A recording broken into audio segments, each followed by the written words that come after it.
Art of war, युद्ध की कला। लेखक सुन जू। अनुवादक M.A. समीर। अनुवादक की कलम से। सुन जू का जन्म ईसा पूर्व 544 ईस्वी में हुआ था। उनका नाम विश्व में बड़े सम्मान के साथ लिया जाता है। उनके द्वारा रचित कृति आर्ट ऑफ वॉर का हर शब्द पाठक के मन पर गहरा प्रभाव छोड़ता है। आर्ट ऑफ वॉर अर्थात युद्ध की कला उनकी ऐसी कृति है जो अपने अंदर संवेदनशीलता से परिपूर्ण शब्दों को समाहित किए हुए है। इस कृति का मुख्य उद्देश्य यह है कि जो लोग जीवन में सफलता प्राप्त करना चाहते हैं, उन्हें पुस्तक में वर्णित बिंदुओं को अपने जीवन में उतारना होगा। मैं फिंगरप्रिंट का हार्दिक रूप से धन्यवाद करता हूं कि मुझे उनकी ओर से आर्ट ऑफ वार का हिंदी भाषा में अनुवाद करने का अवसर मिला। इस महान कृति का अनुवाद करते हुए मुझे अपार प्रसन्नता का अनुभव हुआ। इस कार्य को अंजाम देते हुए मैंने इस बात का विशेष रूप से ध्यान रखा कि इसकी भाषा शैली सरल व सरस हो, ताकि पाठक पढ़ते समय क्लिष्ट एवं दुरूह शब्दों से दो चार न हो, बल्कि वह रुचि के साथ इस अनुदित पुस्तक का आनंद ले सके।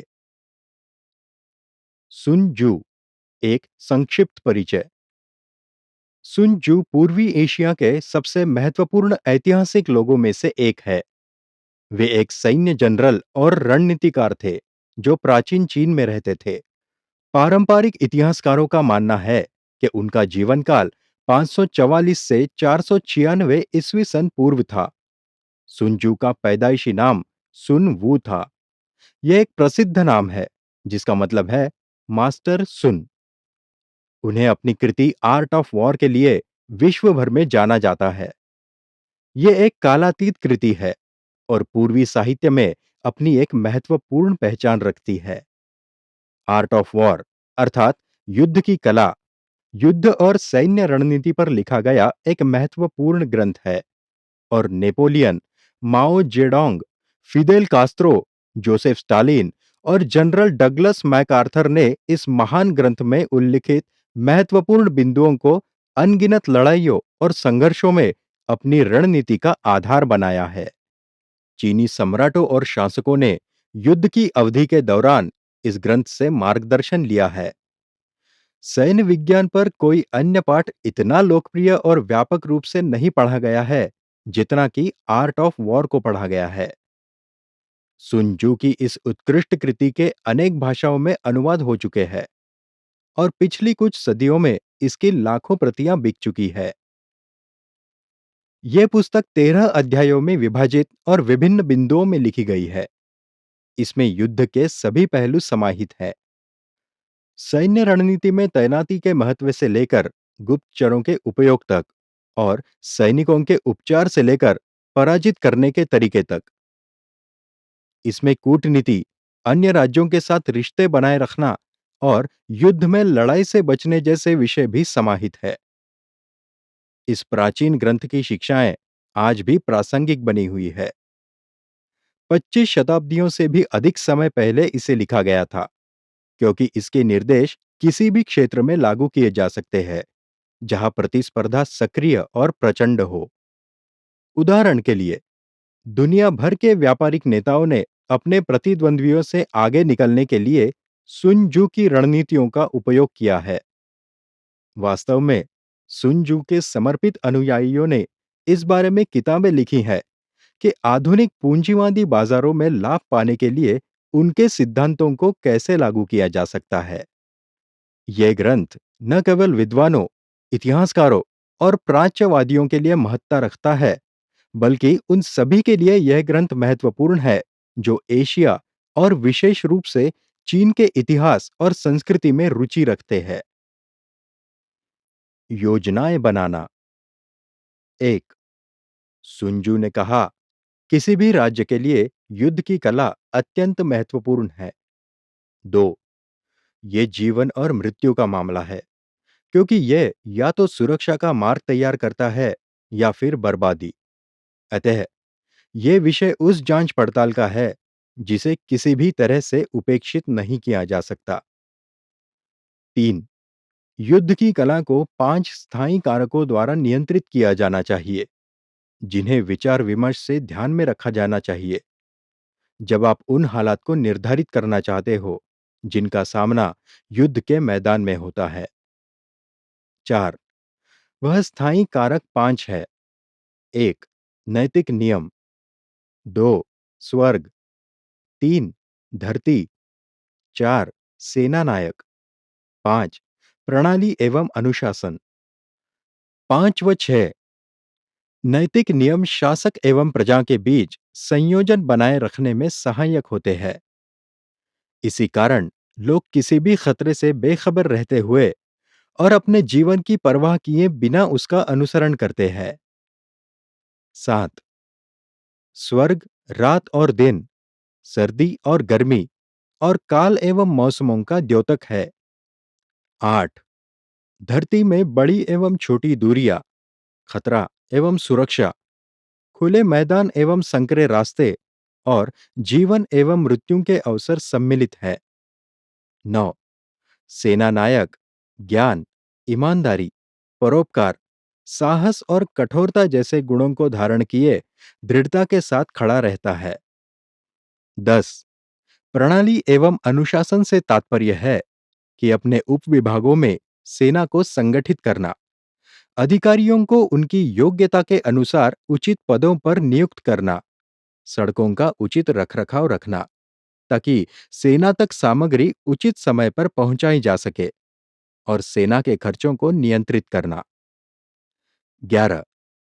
हर जनरल को इन 5 प्रमुख स्थायी कारकों से परिचित होना चाहिए। जो इनसे परिचित होगा वही विजेता होगा और जो इनसे परिचित न होगा वह असफल रहेगा। 12. इसीलिए अपने विचार विमर्श में जब सैन्य परिस्थितियों का निर्धारण किया जाए तो उन कारकों को अपने तुलनात्मक अध्ययन का आधार बनाइए। 13. 1. दो देशों में से कौन सा देश नैतिक नियमों का पालन करता है? 2. दो जनरलों में से किस जनरल के पास अधिक योग्यता है?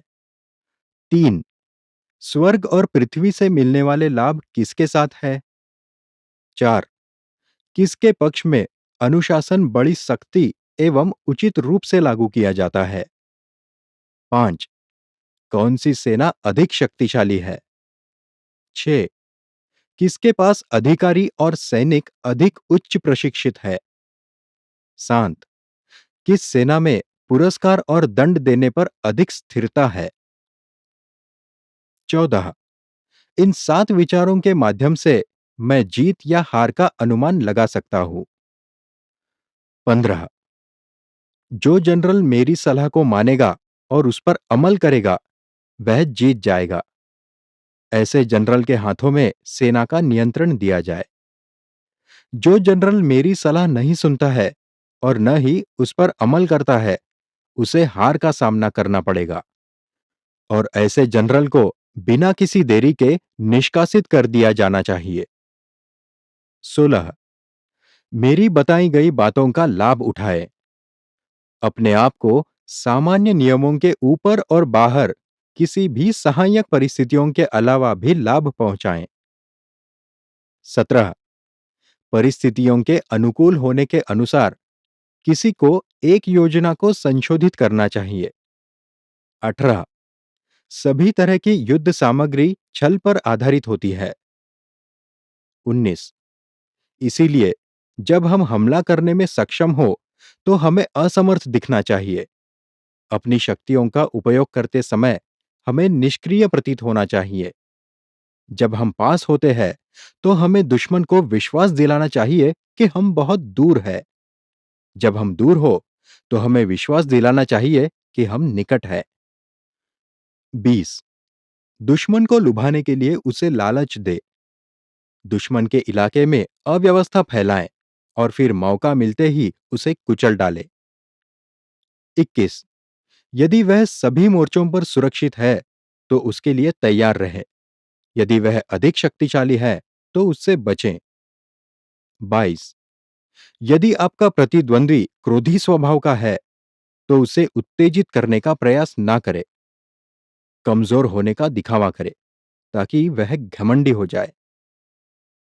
30 अगर वह आराम कर रहा है तो उसे आराम ना करने दे। 24 उस पर हमला करो जब वह मुस्तैद न हो और वहां प्रकट हो जाए जहां आपकी उम्मीद न हो। 25 जीत में अग्रणी भूमिका निभाने वाले इन सैन्य उपकरणों यानी मूल मंत्रों को गुप्त रखना चाहिए। 26 अब जो जनरल एक लड़ाई जीतता है वह अपने मन मंदिर की लड़ाई लड़ने से पहले कई गणनाएं करता है। एक लड़ाई हारने वाला जनरल युद्ध की बहुत कम ही गणना करता है। इस प्रकार कई गणनाएं जीत की ओर ले जाती है और कुछ गणना हार की ओर। यह इस बात पर ध्यान देने के लिए है कि मैं उन लोगों के बारे में पूर्वानुमान लगा सकता हूं जिनके जीतने या हारने की संभावना है। युद्ध की तैयारी। 1 सुनजू ने कहा, युद्ध संचालन में जहां तेज रफ्तार से दौड़ने वाले 1000 रथ हो, कई भारी रथ हो और 1 लाख कवचधारी सैनिक हो जिनके पास 500 किलोमीटर तक जाने की पर्याप्त रसद भी हो, घर पर और मोर्चे पर मेहमानों के मनोरंजन सहित गोंद और पेंट जैसी छोटी वस्तुओं और रथों एवं कवच पर खर्च की जाने वाली रकम सहित प्रतिदिन 1000 औंस चांदी तक पहुंच जाएगा। यह 1 लाख लोगों की सेना बनाने की लागत है। 2 जब आप वास्तविक लड़ाई में संलग्न होते हैं और जीत मिलने में देर होती है तो सैनिकों के हथियार सुस्त हो जाएंगे और उनका जोश ठंडा पड़ जाएगा। यदि आप एक शहर की घेराबंदी करते हैं तो इससे आप अपनी ताकत को समाप्त कर देंगे। 3 फिर यदि अभियान अधिक लंबा चलता है तो ऐसी स्थिति में राज्य के संसाधन युद्ध का दबाव झेलने की क्षमता क्षीण हो जाती है। 4 जब आपके हथियार की धार धीमी हो जाए, आपकी ताकत समाप्त हो जाए, आपका खजाना खर्च हो जाए तो आपके आसपास के लोग आपकी मजबूरी का लाभ उठाने के लिए तैयार हो जाएंगे। फिर किसी भी चतुर व्यक्ति के लिए उन परिणामों को टालना मुमकिन नहीं होगा। 5 हालांकि हमने युद्ध में मूर्खतापूर्ण जल्दबाजी के बारे में सुना है, लेकिन इस प्रकार लंबे विलंब समय तक युद्ध में व्यस्त रहना उचित नहीं है। 6 लंबे समय तक युद्ध से लाभान्वित होने वाले देश का कोई उदाहरण नहीं है। 7 ऐसा केवल कोई कोई ही होता है जो युद्ध की बुराइयों से पूरी तरह से परिचित होता है और जो लंबे समय तक चलने वाले युद्ध से अच्छी तरह से परिचित हो। 8 कुशल सैनिक कभी रसद की दोबारा मांग नहीं करता, न ही उसके आपूर्ति वाहन को 2 बार से अधिक भरा जाता है। 9 जब घर से चले तो युद्ध सामग्री अपने साथ लाए, लेकिन शत्रु को चारा बनाए। इस प्रकार सेना के पास अपनी आवश्यकताओं के लिए पर्याप्त भोजन होगा। 10 बहुत दूर तक सेना का खर्चा वहन करने से राज्य की अर्थव्यवस्था गड़बड़ा जाती है और इस खर्चे की वसूली आम जनता से करने से लोगों को तरह तरह की तंगहाली का सामना करना पड़ता है। 11 दूसरी ओर सेना के बढ़ते खर्चे के कारण राज्य की कीमतें बढ़ती है और बढ़ते दामों के कारण लोगों की जमा पूंजी खत्म हो जाती है। 12 जब उनकी जमा पूंजी खत्म हो जाती है तो किसानों को भारी संकट का सामना करना पड़ता है। 13 व 14 जमा पूंजी की इस हानि और शक्ति के व्यय होने से लोगों के घर खाली हो जाते हैं और उनकी आय का 3/10वां हिस्सा व्यय हो जाता है, जबकि सरकारी खर्च टूटे हुए रथ, घायल और थके हुए घोड़ों, नकाब और हेलमेट, धनुष और बाण, भाला और ढाल, रक्षात्मक मंत्र, बैलगाड़ियों और भारी वाहनों पर पड़ता है। 15 इसीलिए एक बुद्धिमान जनरल दुश्मन पर हमला करने की बात करता है। शत्रु का खाद्य सामग्री से भरा एक वाहन अपने 20 वाहनों के बराबर होता है और इसी तरह यह शत्रु की अन्य चीजों पर भी समान रूप से लागू होता है। 16 दुश्मन को मारने के लिए हमें अपने सैनिकों को क्रोध से उत्तेजित करना चाहिए। इससे दुश्मन को हराने से फायदा हो सकता है। उन्हें इसके लिए अपना पुरस्कार भी अवश्य मिलेगा।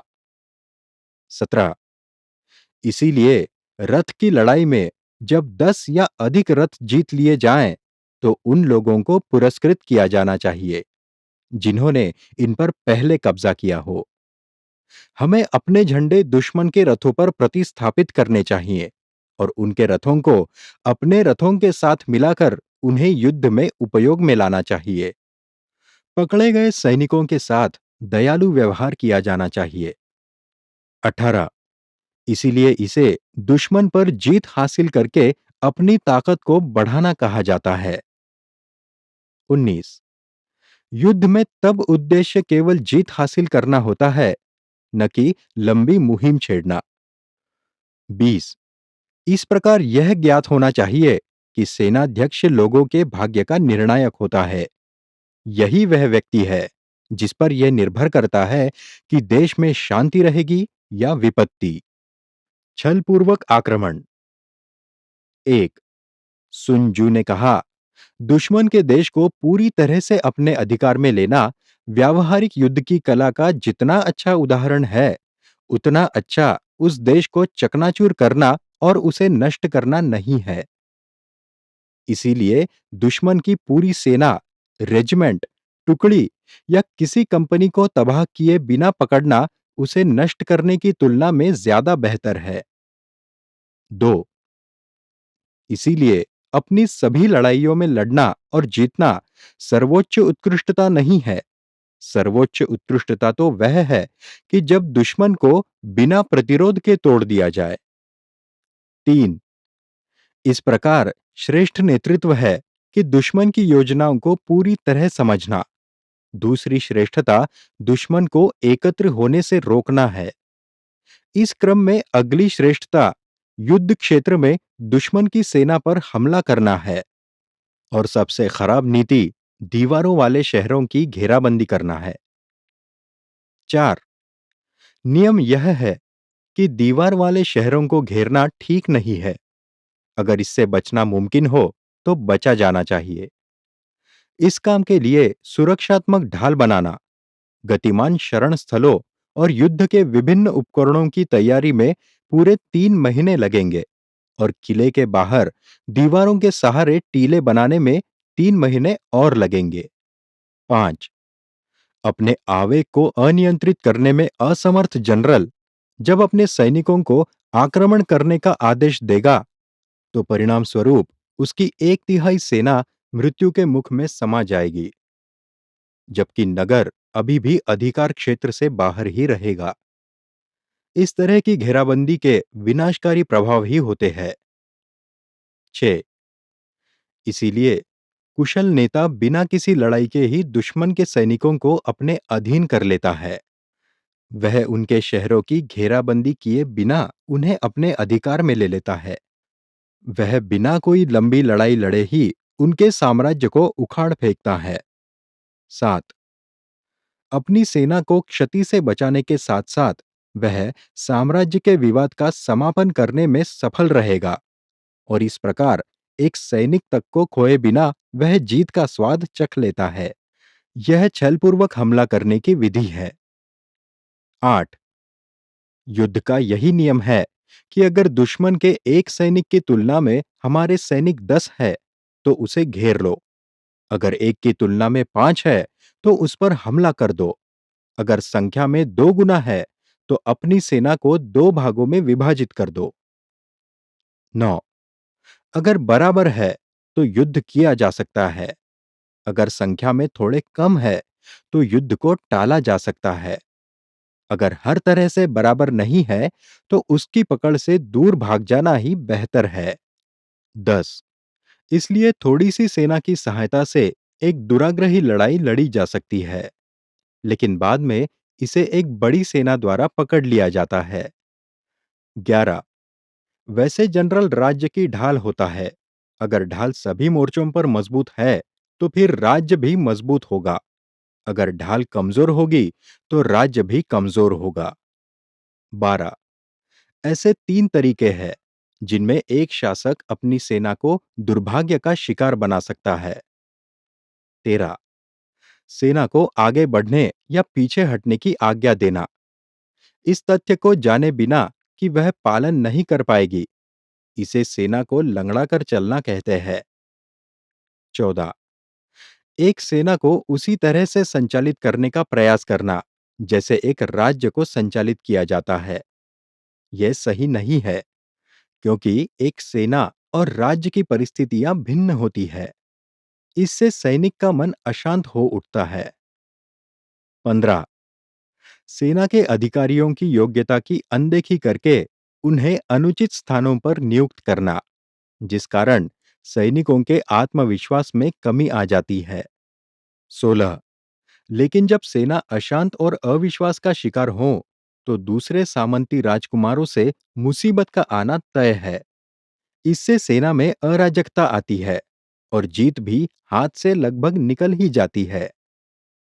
17 इस प्रकार हम जान सकते हैं कि जीत के लिए 5 आवश्यक चीजें हैं।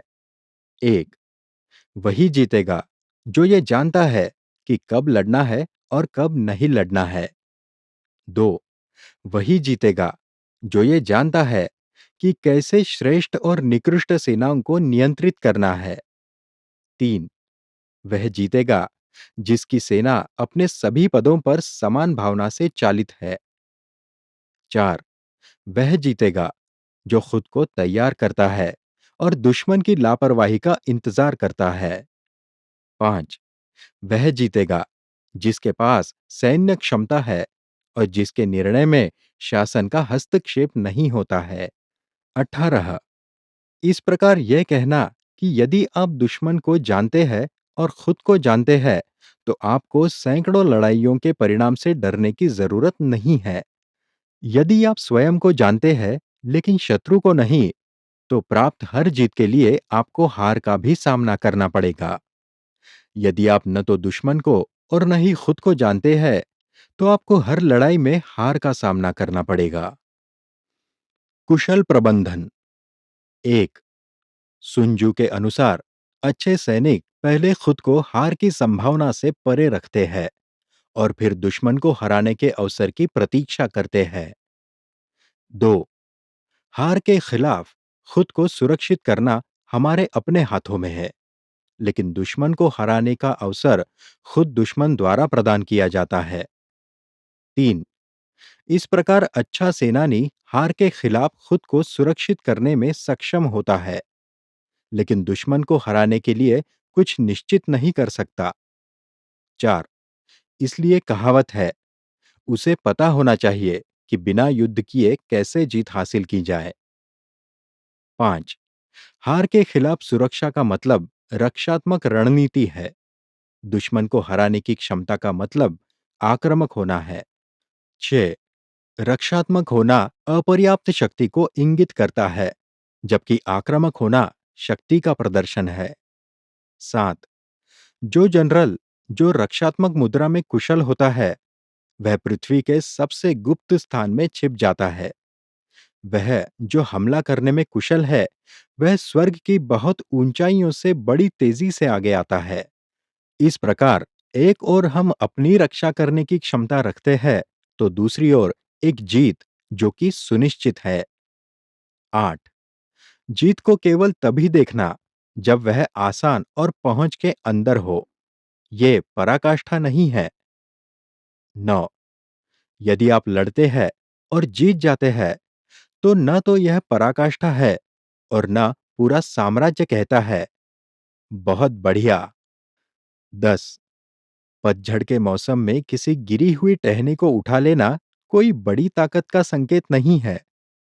सूर्य और चंद्रमा को देखना तेज दृष्टि का संकेत नहीं है। तूफानी आवाज को सुनना भी तेज कान के होने का संकेत नहीं है। 11 प्राचीन लोगों का कहना है कि वह क्या होशियार सेनानी है जो न केवल जीतता है, बल्कि बहुत ही आसानी से जीतता है। 12 इसीलिए उसकी जीत से उसे न तो प्रतिष्ठा मिलती है और न ही साहस का श्रेय। 13 वह बिना किसी गलती के अपनी लड़ाई जीतता है। किसी गलती का नहीं करना ही जीत की निश्चितता को स्थापित करता है। इसका मतलब है एक दुश्मन पर विजय प्राप्त करना जो कि पहले से ही पराजित है।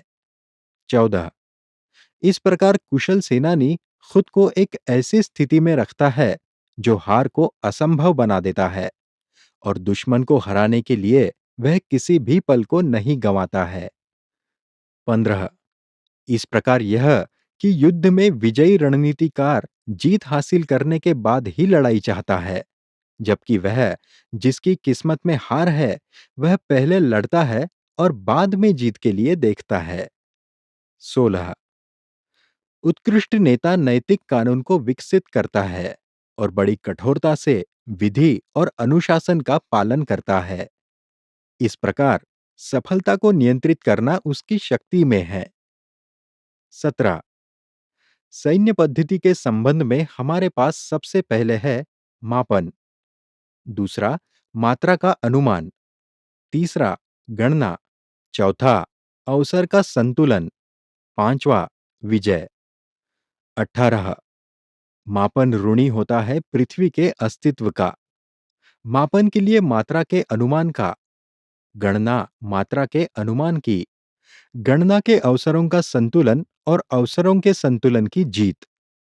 19 एक विजयी सेना पराजित सेना के विपरीत उसी तरह है जिस तरह किसी तराजू में 1 पाउंड वजन को एक दाने के बराबर रख दिया जाए। 20 एक विजयी सेना का बहाव ठीक उसी तरह होता है जिस तरह किसी बांध की दरार से हजारों थाह रुका हुआ पानी बाहर निकलता है। शक्ति। 1 सुनजू ने कहा कि एक बड़ी सेना पर नियंत्रण का भी वही सिद्धांत है जो कि कुछ लोगों पर नियंत्रण के सिद्धांत का है। यह केवल उनकी संख्या को विभाजित करने का सवाल है।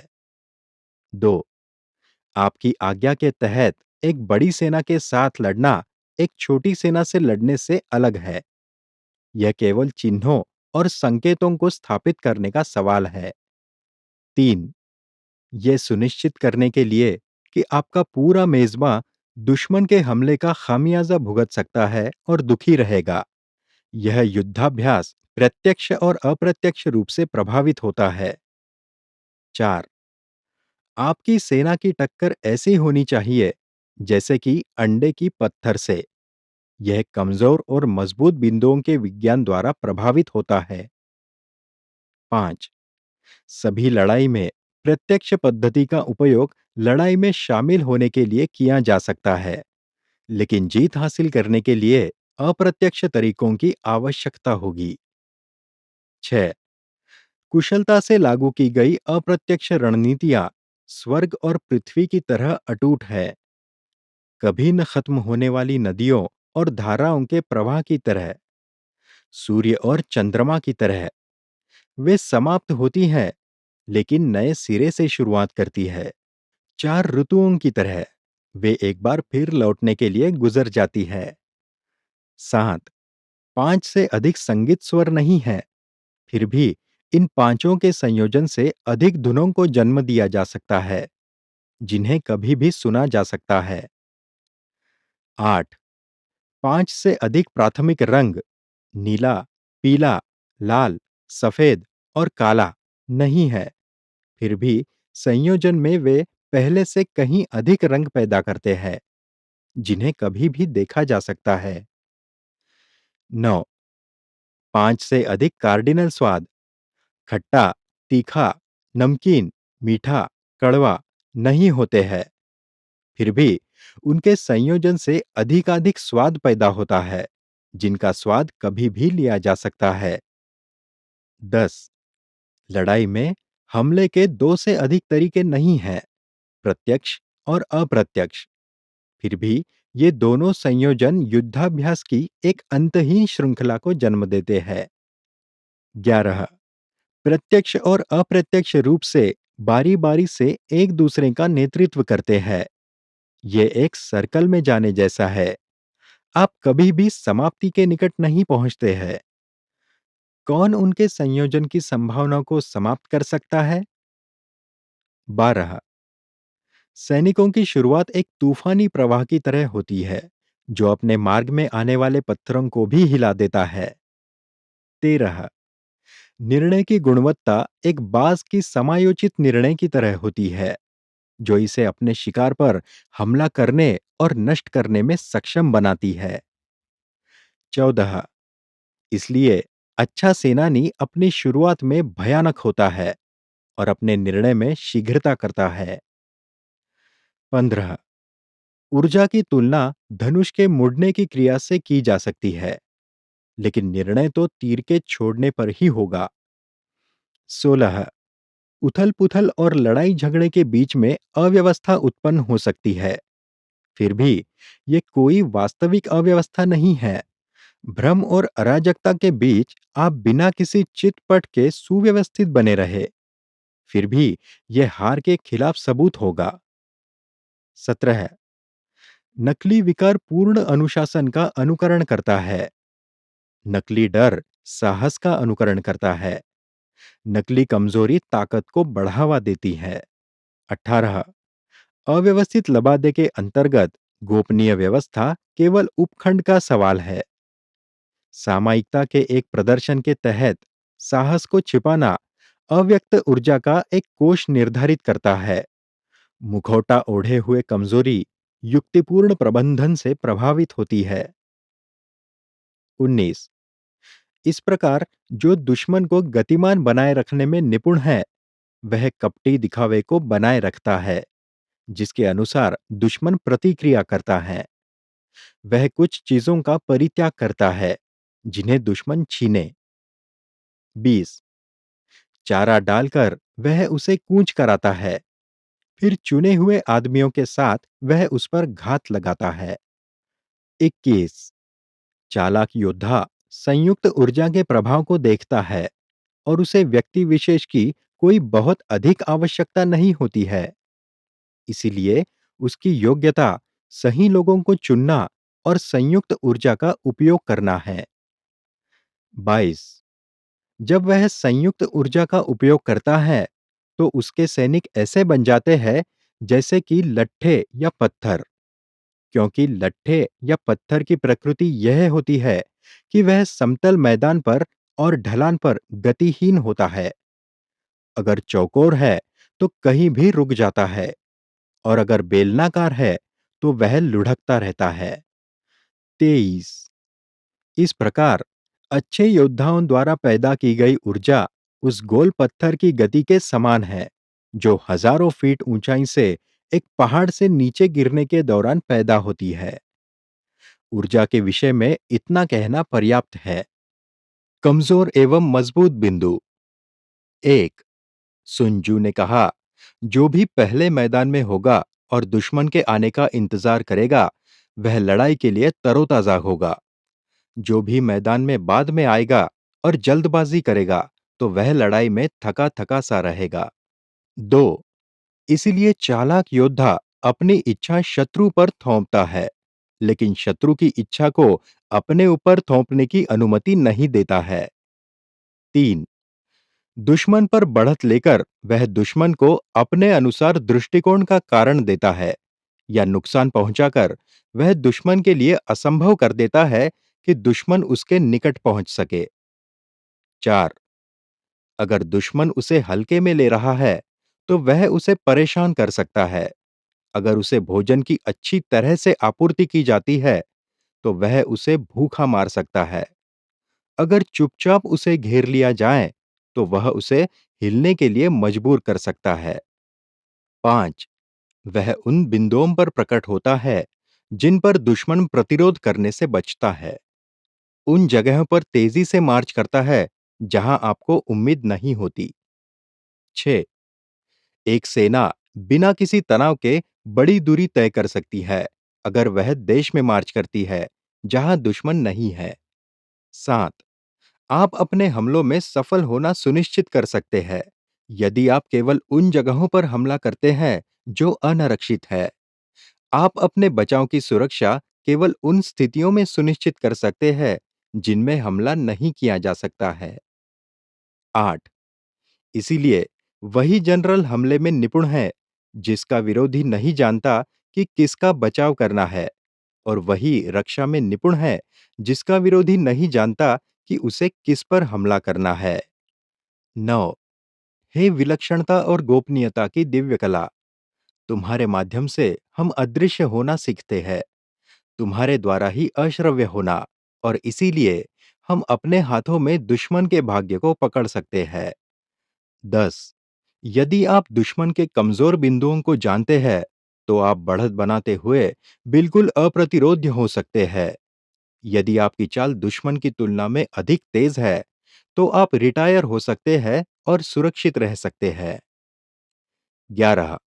अगर हम लड़ना चाहते हैं, तो दुश्मन को एक उच्च प्राचीर और गहरी खाई के पीछे आश्रय लेने पर भी मजबूर किया जा सकता है। बस हमें जो करने की जरूरत है वो है दूसरी जगह पर हमला करना, जिससे कि वह राहत देने के लिए बाध्य होगा। 12। यदि हम युद्ध नहीं करना चाहते हैं, तो हम दुश्मन को अपने आप को उलझाने से रोक सकते हैं, भले ही हमारे अतिक्रमण की रेखाएं जमीन पर खींच दी जाए। हमें जो करना है वो ये है कि बस हमें उसके रास्ते में कुछ अजीब और अनुत्तरदायी पासे फेंकने की जरूरत है। 13। दुश्मन के स्वभाव को जानकर और स्वयं को अदृश्य रखने की खोज करके हम अपनी शक्तियों को केंद्रित रख सकते हैं, जबकि दुश्मन विभाजित हो जाए। 14। हम एक संयुक्त शरीर का निर्माण कर सकते हैं, जबकि दुश्मन को टुकड़ों में, ताकि संयुक्त रूप में विभाजित टुकड़ों के खिलाफ कार्यवाही को अंजाम दिया जा सके, जिसका मतलब है कि हम दुश्मन के लिए पर्याप्त है। 15। और अगर हम इस प्रकार एक बेहतर बल के साथ एक हमला करने में सक्षम है, तो हमारे विरोधी सख्त तनाव में होंगे। 16। जिस स्थान पर हम लड़ने का इरादा रखते हैं, उसके बारे में किसी को ज्ञात नहीं होना चाहिए। तब दुश्मन को अपने आप को कई अलग-अलग बिंदुओं पर संभावित हमले के खिलाफ तैयार करना होगा, और उसकी सेना कई दिशाओं में विभाजित हो जाएगी। वह संख्या जिसका हमें सामना करना पड़ेगा, वह अनुपातिक रूप से कम हो जाएगी। 17।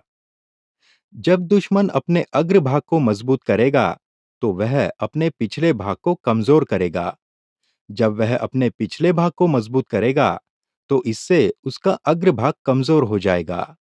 जब वह अपने बाएं पक्ष को मजबूत करेगा, तो उसका दायां पक्ष कमजोर हो जाएगा। जब वह अपना दायां पक्ष मजबूत करेगा, तो उसका बायां पक्ष कमजोर हो जाएगा। यदि वह हर जगह सैन्य सहायता लेना चाहेगा, तो वह हर जगह कमजोर होगा। 18। संभावित हमलों के खिलाफ सावधानी की मुद्रा में रहने से संख्यात्मक कमजोरी आती है। संख्यात्मक शक्ति हमारे विरोधी को मजबूर करने से लेकर हमारे खिलाफ तैयारी करने तक। 19। होने वाली लड़ाई का स्थान और समय जानने के बाद तो फिर हम सबसे बड़ी दूरी से लड़ने के लिए ध्यान केंद्रित कर सकते हैं। 20। लेकिन अगर न तो समय और न ही जगह का पता हो, तो बायां पक्ष दाएं पक्ष की सहायता करने में असमर्थ हो जाएगा, और उसी तरह दायां पक्ष बाएं पक्ष की सहायता करने में असमर्थ होगा। अग्रभाग पिछले भाग को सहायता देने में असमर्थ होगा, या फिर पिछला भाग अग्रभाग की सहायता करने में असमर्थ होगा। तब क्या होगा? अगर सेना का अग्रभाग सैकड़ों किलोमीटर की दूरी पर हो और निकट का भी कुछ एक किलोमीटर की दूरी पर। 21। यद्यपि मेरे अनुमान के अनुसार दुश्मन के सैनिक हमारी संख्या से अधिक है, जिससे उन्हें जीत के मामले में कुछ भी फायदा नहीं होगा, मैं कहता हूं कि तब जीत हासिल की जा सकती है। 22। यद्यपि दुश्मन संख्या में मजबूत हो, फिर भी हम उसे लड़ने से रोक सकते हैं। योजना बनाए ताकि उसकी सफलता की संभावना की खोज की जा सके। 23। उसे उत्तेजित करे और उसकी गतिविधि या निष्क्रियता की स्थिति को जाने, उसे खुद को प्रकट करने के लिए मजबूर करे ताकि उसकी कमजोरी का पता लगाया जा सके। 24। अपनी सेना की तुलना विरोधी सेना से सावधानी से करें, ताकि आप जान सके कि ताकत कहां से प्रचुर मात्रा में है और कहां कम है। 25। युक्तिपूर्ण प्रबंधन बनाने में आप जिस उच्चतम सार तत्व को प्राप्त कर सकते हैं, उसे छिपाए रखें। अपने प्रबंधनों को छिपाए, और इस प्रकार आप अपने आप को जासूसों की ताक झांक से कुशल मस्तिष्क की योजनाओं से सुरक्षित रख सकते हैं। 26। शत्रु की रणनीति को भेद कर कैसे जीत को उत्पन्न किया जा सकता है, ये वह है जो बड़ी संख्या में लोग नहीं समझ सकते। 27। सभी लोग उस कार्यनीति को देख सकते हैं जिससे मैं जीतता हूं, लेकिन जिसे कोई भी नहीं देख सकता है, वो है रणनीति, जो कि इसके लिए तैयार होती है। 28। उन रणनीतियों को न दोहराए जिनसे आपको जीत हासिल हुई है, लेकिन रणनीतियों को विभिन्न प्रकार की परिस्थितियों द्वारा विनियमित किया जाना चाहिए।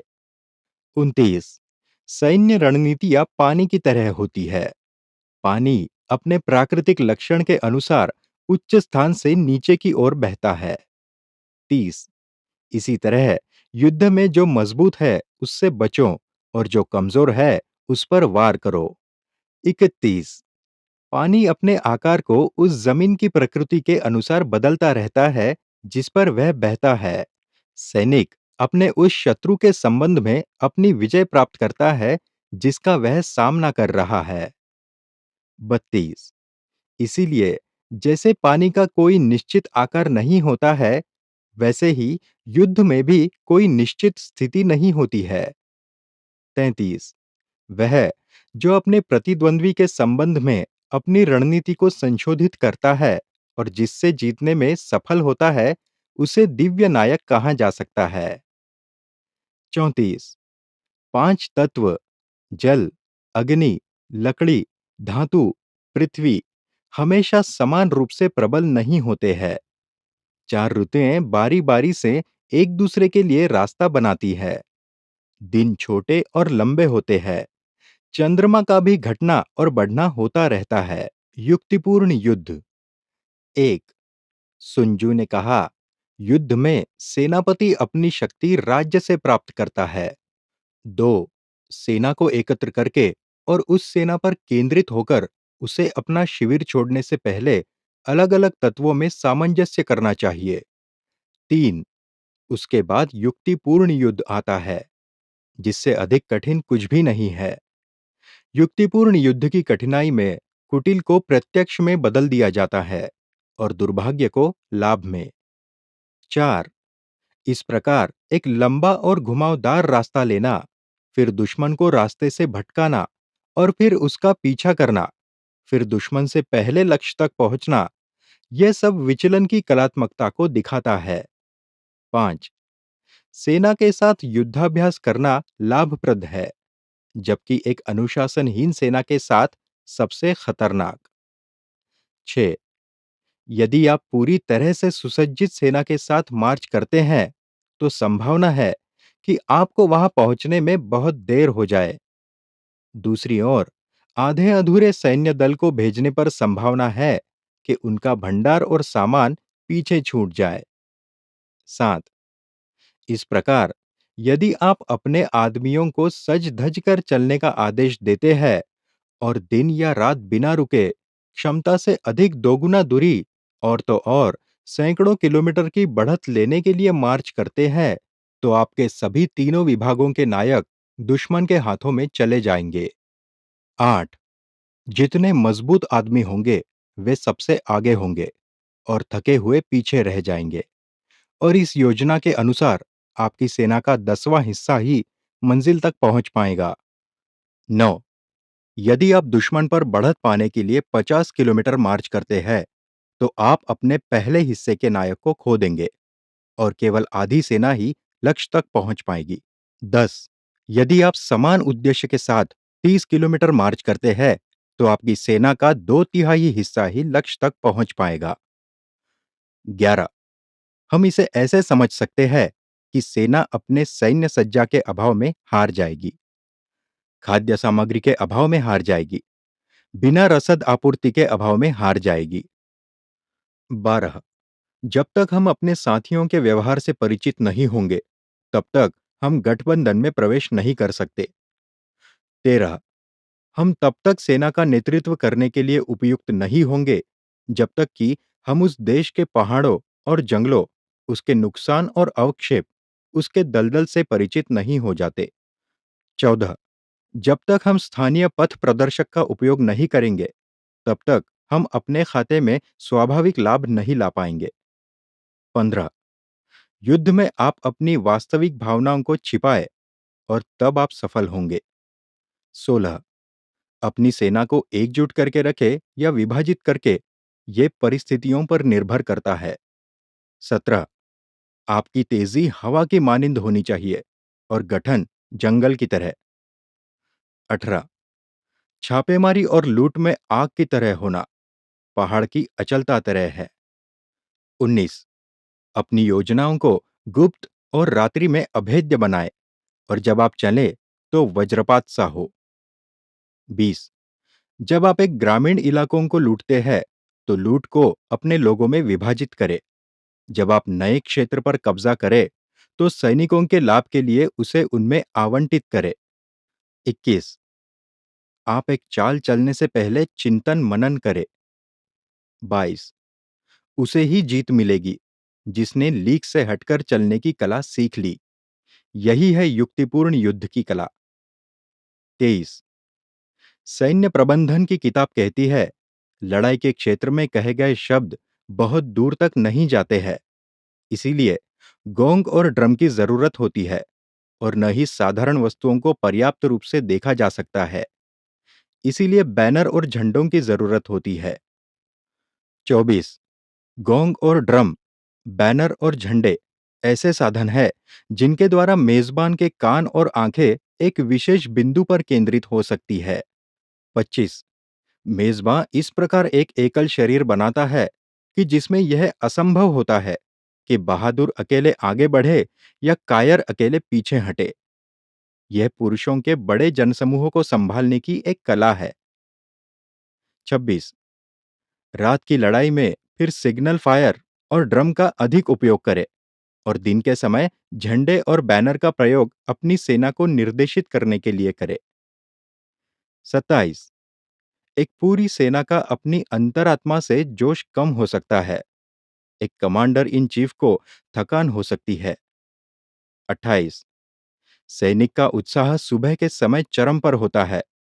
दोपहर तक यह कम होना शुरू हो जाता है और शाम के समय उसका मन वापस पड़ाव पर लौट आता है। 29 एक चालाक जनरल इसलिए अपनी सेना को आगे नहीं ले जाता है जब उसकी सेना का उत्साह कम हो, लेकिन वह तब हमला करता है जब दूसरी सेना सुस्त होती है और वापस लौटने के लिए तत्पर होती है। यही तो मनोदशा का अध्ययन करने की कला है। 30 अनुशासित होकर और शांतिपूर्वक दुश्मन के बीच अव्यवस्था और शोरगुल पैदा होने का इंतजार करना, यह आत्म अधिपत्य बनाए रखने की कला है। 31 लक्ष्य के पास होना जबकि दुश्मन अभी भी उससे दूर हो, इंतजार करना जबकि दुश्मन मेहनत और संघर्ष कर रहा हो, अच्छी तरह से पेट का भरा हुआ होना जबकि दुश्मन भूखा हो, यही तो किफायत से ताकत का प्रबंध करने की कला है। 32 शत्रु को बीच में रोककर शांत और आत्मविश्वास से भरी उसकी सेना पर हमला करने से बचना चाहिए। यह परिस्थितियों का अध्ययन करने की कला है। 33 यह एक सेना का स्वयं सिद्ध वक्तव्य है कि उस दुश्मन के खिलाफ न लड़े जो ऊंचाई पर हो और न ही उस दुश्मन का विरोध करे जो नीचे की ओर आ रहा हो। 34 उस दुश्मन का पीछा न करे जो लड़ाई का मैदान छोड़कर भाग रहा हो। उस सेना पर हमला न करे जो घुटनों के बल झुक गई हो। 35 शत्रु द्वारा उपलब्ध कराए गए चारे को न निगले। घर लौटने वाली सेना के साथ हस्तक्षेप न करे। 36 जब आप एक सेना को घेर लेते हैं, तो उसके भागने के लिए एक रास्ता खुला छोड़ दे। निराश सेना को अधिक न दबाए। 37 यही तो युद्ध की कला है। कार्यनीति में विविधता। 1 सुन ने कहा, युद्ध में जनरल अपनी संप्रभुता से अपने निर्देश प्राप्त करता है, अपनी सेना एकत्र करता है और अपनी सेनाओं पर ध्यान केंद्रित करता है। 2. जब देश मुश्किल में हो तो घेराबंदी न करे। देश में जहां ऊंची सड़कें आपस में मिलती है, इसी तरह अपने सहयोगियों के साथ हाथ मिलाए। खतरनाक रूप से अलग थलग स्थिति में न ठहरे। घिरी हुई स्थिति में अपने आप को चालाकी से बचाए। हताश स्थिति में आपको लड़ना होगा। 3. ऐसे रास्ते हैं जिनका पालन नहीं किया जाना चाहिए। ऐसी सेनाएं हैं जिन पर हमला नहीं किया जाना चाहिए। ऐसे कस्बे हैं जिनकी घेराबंदी नहीं होनी चाहिए। ऐसी परिस्थितियां हैं जिन पर तर्क न करे। राज्य के ऐसे आदेश हैं जिनका पालन नहीं किया जाना चाहिए। 4.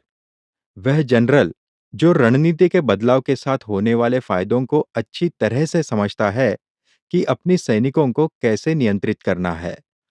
5. वह जनरल जो इनको नहीं समझता है, वह देश के विन्यास से अच्छी तरह परिचित हो सकता है, फिर भी वह अपने ज्ञान का व्यावहारिक उपयोग नहीं कर सकेगा। 6.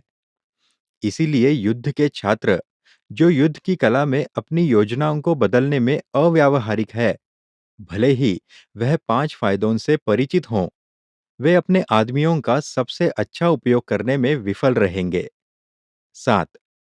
इसलिए बुद्धिमान नेता की योजनाओं में लाभ और हानि के विचारों को एक साथ मिलाकर रखा जाता है। 8. यदि इस तरह से लाभ की संभावनाओं को देखें, तो हम अपनी योजनाओं के आवश्यक हिस्से को पूरा करने में सफल हो सकते हैं। 9. अगर दूसरी ओर कठिनाइयों के बीच हम हमेशा एक फायदा उठाने के लिए तैयार रहते हैं, तो हम खुद को दुर्भाग्य से निकाल सकते हैं। 10. शत्रुतापूर्ण प्रमुखों की गतिविधियों को उनकी हानि कम करके सीमित करे और उनके लिए मुसीबत खड़ी करे और उन्हें लगातार व्यस्त रखे। विशिष्ट आवंटन को रोके और उन्हें उसकी ओर आकर्षित करके रखें। 11. युद्ध की कला हमें दुश्मन के न आने की संभावना पर भरोसा करना सिखाती है, न कि उसका सामना करने की हमारी अपनी तत्परता पर। उसके हमला न करने के मौके पर नहीं कि वह हमला नहीं करेगा, बल्कि इस तथ्य पर कि हम अपनी स्थिति को ऐसा बनाए कि वह अकाट्य हो। 12. 5 खतरनाक दोष है जो एक जनरल को प्रभावित कर सकते हैं। 1. लापरवाही जो विनाश की ओर ले जाती है। 2. कायरता जिसके कारण कब्जा हो जाता है। 3. वह उग्र स्वभाव जो अपमान के कारण जाग उठता है। 4. सम्मानित विनम्रता जो लज्जा के प्रति संवेदनशील होती है। 5. अपने पुरुषों का अधिकाधिक ध्यान रखना जिससे चिंता और परेशानी पैदा होती है। 13. किसी जनरल को घाव देने वाली और बर्बाद करने वाली 5 बड़ी गलतियां हैं जो युद्ध के संचालन के लिए हानिकारक है। 14. जब एक सेना को उखाड़ फेंका जाता है और उसके नेता मारे जाते हैं, तो इसका कारण निश्चित रूप से इन 5 बड़ी गलतियों में से एक हो सकता है। उन्हें ध्यान का विषय अवश्य बनाएं। सेना का प्रयाण। 1. सुनजू ने कहा, अब हम सेना को घेरने और दुश्मन के संकेतों को देखने के सवाल पर आते हैं। पहाड़ों पर जल्दी से गुजरे और घाटियों के निकट रहे। 2. धूप का सामना करना, ऊंचे स्थानों पर शिविर लगाए। लड़ने के लिए ऊंचाइयों पर न चढ़े। पहाड़ की लड़ाई के लिए यह पर्याप्त है। 3. किसी नदी को पार करने के बाद आपको उससे बहुत दूर चले जाना चाहिए। 4. जब एक हमलावर बल आगे की ओर बढ़ता हुआ नदी को पार करता है, तो उससे बीच धारा में लड़ने के लिए आगे न बढ़े। आधी सेना को पार करने दे, यह सबसे अच्छा होगा और फिर हमला करे। 5. यदि आप लड़ने के लिए उत्सुक है, तो आप नदी के पास हमलावर से लड़ने के लिए न जाए, जिसे उसे पार करना है। 6. सूरज का सामना करते हुए अपनी सेना को दुश्मन से अधिक ऊंचाई पर ही रखे। शत्रु से मिलने के लिए कभी भी नदी की धारा के बीच न जाए। नदी में युद्ध करने के लिए इतना ही पर्याप्त है। 7. नमक की दलदल को पार करते हुए आपकी एकमात्र चिंता बिना किसी देरी के उसे जल्दी से पार करने की होनी चाहिए। 8. अगर नमक दलदल में लड़ने के लिए मजबूर किया जाए, तो आपके पास पानी और घास होनी चाहिए और आपके पीछे पेड़ों की झुरमुट भी। नमक दलदल में कार्यवाही करने के लिए यही पर्याप्त है। 9. शुष्क एवं समतल देश अपने दाईं तरफ और अपने पीछे की तरफ बढ़ते हुए मैदान के साथ आसानी से सुलभ स्थिति को अपनाएं, ताकि खतरा सामने हो तो सुरक्षा पीछे रहे। समतल देश में युद्ध के लिए पर्याप्त है। 10. यह सैन्य ज्ञान की 4 उपयोगी शाखाएं हैं, जो कि पीत सम्राट को जीतने के लिए 4 शासकों को सक्षम बनाती है। 11. सभी सेनाएं निचले मैदान की तुलना में ऊंचे मैदान को और अंधेरे वाली जगह की तुलना में प्रकाशमय जगह को पसंद करती है। 12. यदि आप अपने आदमियों से सावधान रहते हैं और कठोर मैदान पर डेरा डालते हैं, तो सेना हर तरह की बीमारी से बची रहेगी और इससे जीत हासिल होगी। 13. जब आप एक पहाड़ी या नदी के किनारे आएं, तो अपने दाहिने ओर की ढलान से धूप वाले मैदान पर नियंत्रण करें। इस प्रकार आप एक बार फिर अपने सैनिकों के लाभ के लिए कार्य करेंगे और जमीन के प्राकृतिक लाभों का उपयोग करेंगे। 14. जब भारी बारिश की परिणाम स्वरूप नदी, जिसे आप पार करना चाहते हैं, उसमें बाढ़ आई हुई हो, तो आपको तब तक इंतजार करना चाहिए जब तक यह शांत न हो जाए। 15. जिस देश में प्रपाती चट्टानें हो, जिनके बीच तेज जलधारा बहती हो, गहरे प्राकृतिक गड्ढे हो, कांटीली झाड़ियां हो, दलदल और दरारें हो, ऐसी जगह को जितना जल्दी हो सके छोड़ दिया जाना चाहिए। 16. जबकि हम ऐसी जगहों से दूर रहे, हमें चाहिए कि दुश्मन वहां जरूर जाएं। जब हम दुश्मन का सामना करें, तो हमें चाहिए कि दुश्मन के पीछे हो। 17. यदि आपके शिविर के पास कोई पहाड़ी जगह हो, जलीय घास से घिरा तालाब हो, नरकटों से भरे खोखले गड्ढे हो या घने जंगल हो, तो उनकी बड़ी सावधानी से जांच पड़ताल कर लेनी चाहिए, क्योंकि ये वह स्थान है जहां शत्रु सैनिकों या गुप्तचरों के छिपे होने की संभावना होती है। 18. जब दुश्मन पास में होता है और शांत रहता है, तो वह अपनी स्थिति की स्वाभाविक शक्ति पर भरोसा करता है। 19. जब वह अलग रहता है और लड़ाई को भड़काने की कोशिश करता है, तो वह उत्सुक होता है कि दूसरा पक्ष आगे बढ़े। 20. यदि उसकी जगह पर अतिक्रमण करना आसान है, तो इसका मतलब है कि वह एक चारा पेश कर रहा है। 21. जब जंगल के पेड़ों की बीच गतिविधि होती है, तो पता चलता है कि दुश्मन आगे बढ़ रहा है। मोटी घास की आड़ में होने वाली गतिविधियों का मतलब है कि दुश्मन हमें संदिग्ध बनाना चाहता है। 22. पक्षियों का ऊंचाई तक उड़ना शत्रु के घात लगातार बैठने का संकेत है। चौंका देने वाले जानवरों से संकेत मिलता है कि अचानक होने वाला हमला ठीक सामने ही है। 23. जब धूल ऊंचाई तक उठ रही हो, तो यह रथों के आगे बढ़ने का संकेत है। जब धूल कम होती है, बल्कि एक विस्तृत क्षेत्र में फैली जाती है, तो यह पैदल सेना के आगे बढ़ने का संकेत होता है। जब यह अलग-अलग दिशाओं में विभाजित हो, तो यह दर्शाता है कि दलों को सामान इकट्ठा करने के लिए भेजा गया है। धूल के कुछ बादलों का इधर-उधर घूमना संकेत देता है कि सेना पड़ाव डाल रही है। 24. विनम्र शब्द और बढ़ी हुई तैयारी ये संकेत है कि दुश्मन आगे बढ़ने वाला है। हिंसक भाषा और आगे बढ़ना जैसे कि हमले के संकेत है कि वह पीछे हट जाएगा। 25. जब हल्के रथ पहले बाहर आते हैं और अपनी जगह लेते हैं, तो यह एक संकेत है कि दुश्मन लड़ाई के लिए तैयार हो रहा है।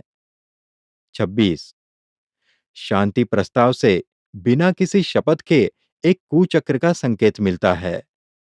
27 जब बहुत भागदौड़ होती है और सैनिक पंक्तिबद्ध होते हैं, तो इसका मतलब है कि महत्वपूर्ण क्षण आ गया है। 28 जब कुछ आगे बढ़ते हैं और कुछ पीछे हटते हैं, तो यह एक प्रकार के लालच का संकेत है।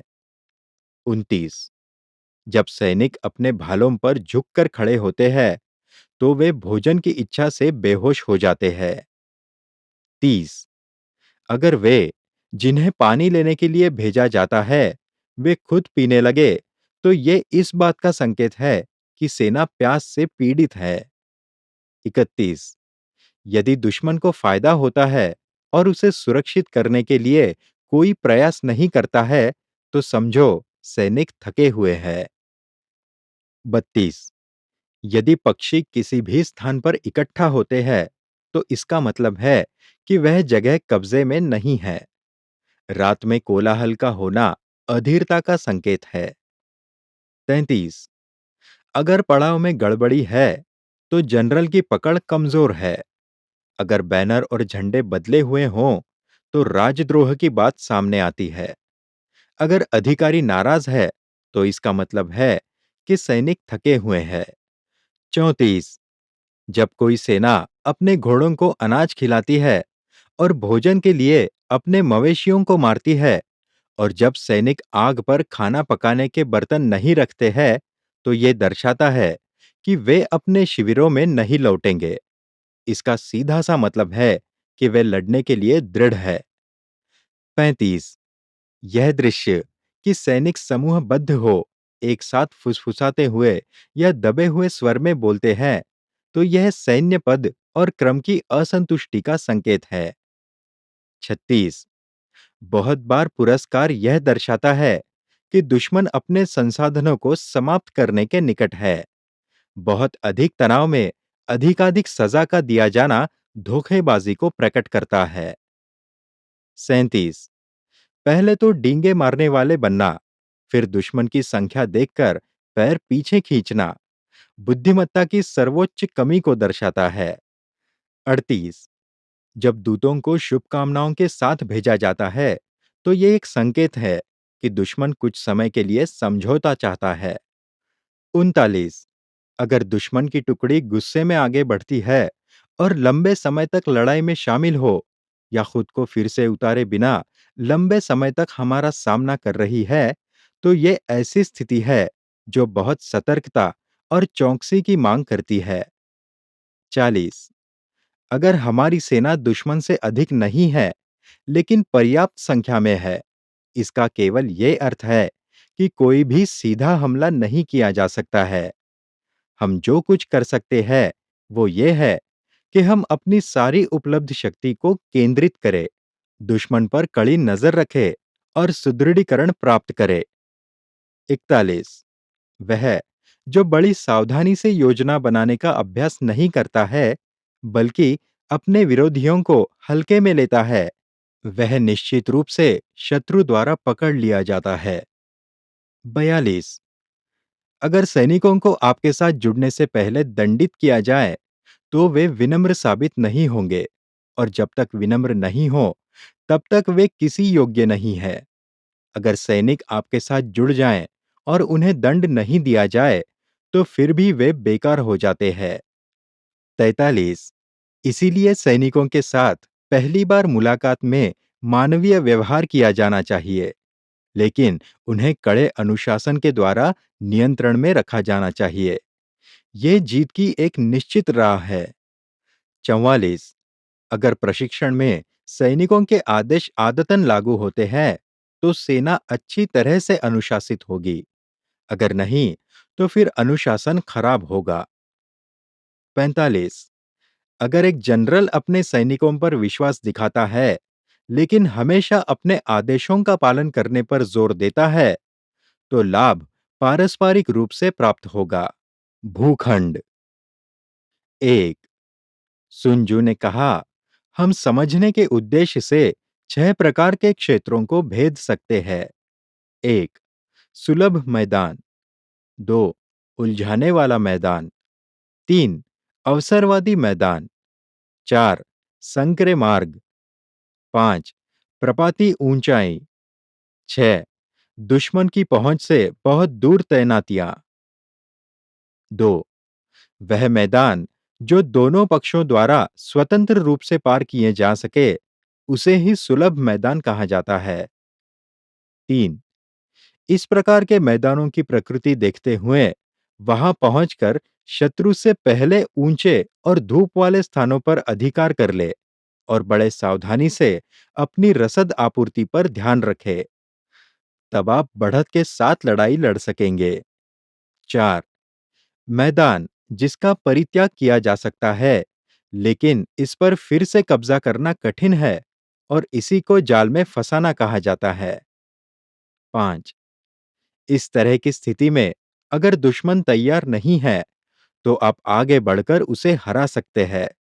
लेकिन अगर दुश्मन आपके हमले के लिए तैयार है और आप उसे हराने में असफल हो जाते हैं, तो वापस लौटने की असंभावना आपदा को सुनिश्चित करेगी।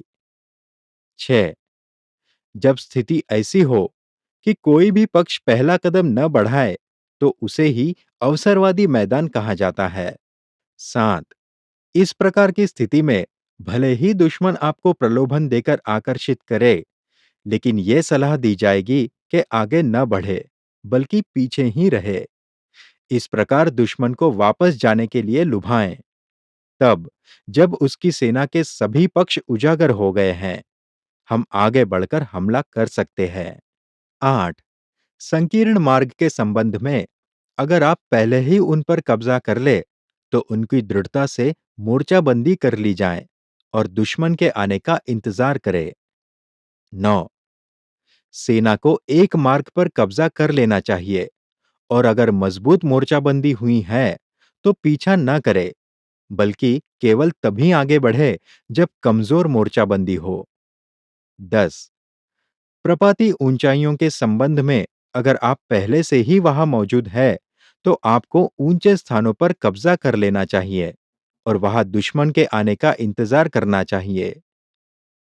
11, यदि शत्रु ने पहले ही उन पर कब्जा कर लिया है, तो उसका पीछा न करे, बल्कि पीछे हटे और उसे दूर भगाने का प्रयास करे। 12, यदि आप दुश्मन से एक बड़ी दूरी पर स्थित है और दोनों सेनाओं की ताकत बराबर है, तो लड़ाई को भड़काना आसान नहीं है और लड़ाई आपके लिए लाभकारी सिद्ध न होगी। 13, ये पृथ्वी से जुड़े 6 सिद्धांत है। जनरल जिसे एक जिम्मेदार पद मिला है, उसे बड़ी सावधानी से इनका अध्ययन करना चाहिए। 14, अब सेना को उन 6 विभिन्न आपदाओं से अवगत कराया जाता है, जो प्राकृतिक कारणों से उत्पन्न नहीं होती, बल्कि उन गलतियों से उत्पन्न होती है जिसके लिए जनरल जिम्मेदार है। वे ये है: 1, पलायन। 2, अवज्ञा। 3, पतन। 4, विनाश। 5, अव्यवस्था। 6, कोलाहल। 15, सभी स्थितियां समान है। अगर एक सेना अपने से 10 गुना अधिक सेना के खिलाफ लड़ रही है, तो परिणाम पहली सेना के पलायन के रूप में होगा। 16, जब आम सैनिक बहुत मजबूत होते हैं और उनके अधिकारी बहुत कमजोर होते हैं, तो परिणाम अवज्ञा होता है।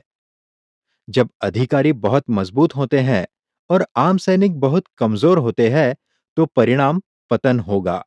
17, जब उच्च अधिकारी क्रोधित हों और अधीनस्थ शत्रु से मिले तथा उससे रुष्ट होकर लड़ने लगे, तो इससे पहले कि सेना नायक ये बताएं कि वह लड़ने की स्थिति में है या नहीं, तो ये परिणाम बर्बादी का सूचक होगा।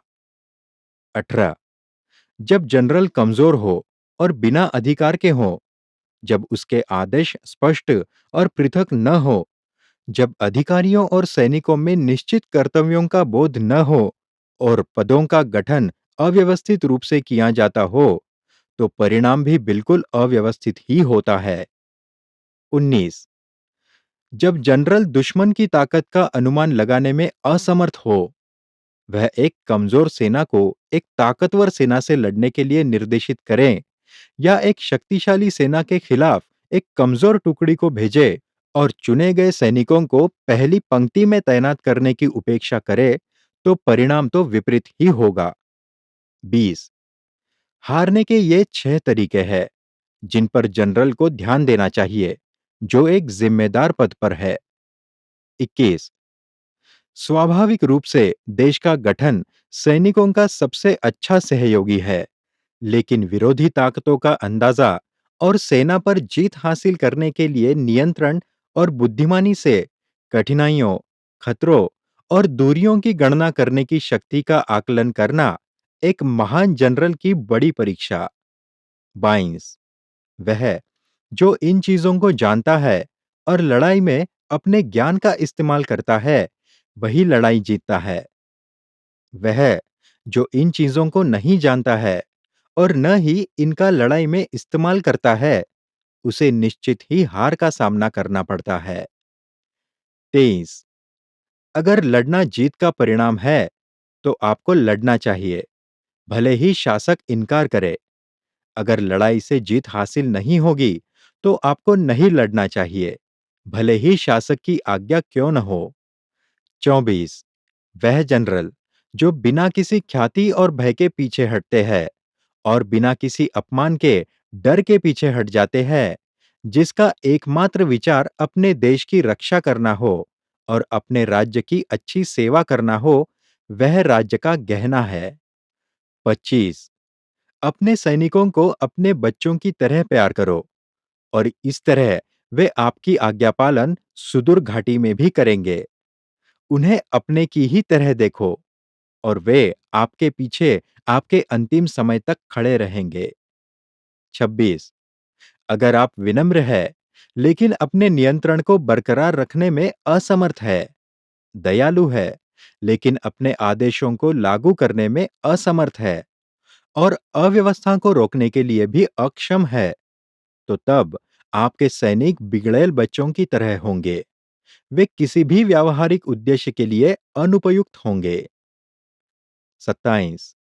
अगर हम जानते हैं कि दुश्मन हमला करने की स्थिति में है, लेकिन इस बात से अनजान है कि क्या हमारे सैनिक हमला करने के लिए तैयार हैं, तो हम जीत हासिल करने केवल आधे रास्ते पर ही है। 28। अगर हम जानते हैं कि दुश्मन हमला करने के लिए बिल्कुल तैयार है, लेकिन इस बात से अनजान है कि हमारे अपने लोग हमला करने की हालत में नहीं है, तो हम जीत के आधे रास्ते पर है। 29। अगर हम जानते हैं कि दुश्मन पर हमला करने के लिए तैयार है और इसके साथ ये भी जानते हैं कि हमारे लोग भी हमला करने की स्थिति में है, लेकिन इस बात से अनजान है कि लड़ाई के मैदान का स्वभाव लड़ाई को अव्यावहारिक बना सकता है, हम अभी भी जीत के आधे रास्ते पर ही हैं। 30। इसलिए अनुभवी सैनिक जो गतिमान है, वे कभी भी हतप्रभ नहीं होता है। एक बार जब वह शिविर को तोड़ चुका है, तो वह कभी नुकसान में नहीं रहता। 31। इसलिए कहावत है, अगर आप दुश्मन को जानते हैं और खुद को जानते हैं, तो आपकी जीत संदेह में नहीं पड़ेगी। अगर आप स्वर्ग को जानते हैं और नरक को जानते हैं, तो आप अपनी जीत हासिल कर सकते हैं। 9 परिस्थितियां। 1। सुन ने कहा, युद्ध की कला 9 प्रकार के मैदानों को पहचानती है। 1। विस्तृत मैदान। 2। सरल मैदान। 3। विवादास्पद मैदान। 4। खुला मैदान। 5। राजमार्गों को परस्पर काटते मैदान। 6। गंभीर मैदान। 7। कठिन मैदान। 8। घिरा हुआ मैदान। 9। निराशाजनक मैदान। 2। जब एक सरदार अपने ही क्षेत्र में लड़ रहा होता है, तो वह विस्तृत मैदान होता है। 3। जब वह शत्रु के क्षेत्र में प्रवेश कर जाए, लेकिन कोई बड़ी दूरी पर नहीं है, तो यह सुगम मैदान है। 4। वह अधिकारपूर्ण क्षेत्र जिससे दोनों पक्षों को लाभ होता है, वह विवादास्पद मैदान है। 5. वह मैदान जिस पर हर पक्ष को आवाजाही की स्वतंत्रता है, खुला मैदान है। 6. वह मैदान जो तीन सन्निहित राज्यों की कुंजी बनाता है, ताकि वह जो इस पर पहले कब्जा कर लेता है, उसके अधिकार में साम्राज्य का अधिकांश भाग आ जाए। राजमार्गों को परस्पर काटने वाला मैदान है। 7. जब सेना एक शत्रु देश में घुस जाए, तो इसके पीछे कई किलेबंद शहर है। यह गंभीर मैदान है। 8. पहाड़, जंगल, ऊबड़-खाबड़ रास्ते, दलदल, पूरा देश जो यात्रा के लिए कठिन है, यह कठिन मैदान है। 9. मैदान जिसमें संकीर्ण घाटियों के माध्यम से पहुंचा जाता है और जिसमें केवल पेचीदा रास्तों से पहुंचा जा सके और दुश्मन की एक छोटी संख्या हमारे सैनिकों को कुचलने के लिए पर्याप्त हो, तो यह घिरा हुआ मैदान है। 10. वह मैदान जिस पर हम बिना देरी किए लड़कर विनाश से बच सकते हैं, वह निराशाजनक मैदान है। 11. इसलिए विस्तृत मैदान पर न लड़े, सरल मैदान पर पड़ाव न डाले, विवादास्पद मैदान पर हमला न करे। 12. खुले मैदान में दुश्मन के रास्ते को अवरुद्ध करने की कोशिश न करे, राजमार्गों को परस्पर काटने वाले मैदान पर अपने सहयोगियों के साथ हाथ मिलाए। 13. गंभीर मैदान में लूट में शामिल हो, कठिन मैदान में लगातार मार्च जारी रखे।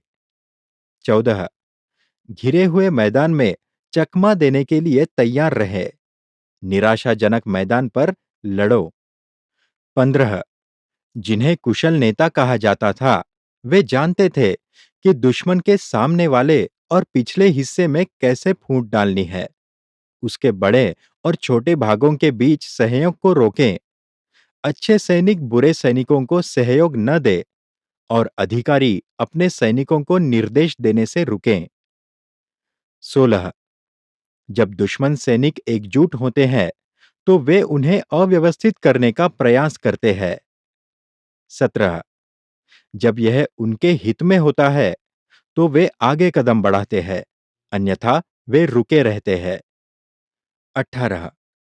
अगर यह पूछा जाए कि क्रमबद्ध सरणी में दुश्मन की एक बड़ी सेना का कैसे सामना करे, तो मैं कहूंगा, अपने प्रतिद्वंद्वी को प्रिय लगने वाली चीज को अपने नियंत्रण में ले लो, तब वह आपके अधीन हो जाएगा। 19. युद्ध के लिए चालाकी आवश्यक है। दुश्मन के तैयार न होने का लाभ उठाएं, अप्रत्याशित मार्गों से अपना रास्ता बनाए और उन बिंदुओं पर हमला करे जिन पर वे जागरूक न हो। 20. यह सिद्धांत हमलावर सेना को ध्यान में रखना चाहिए।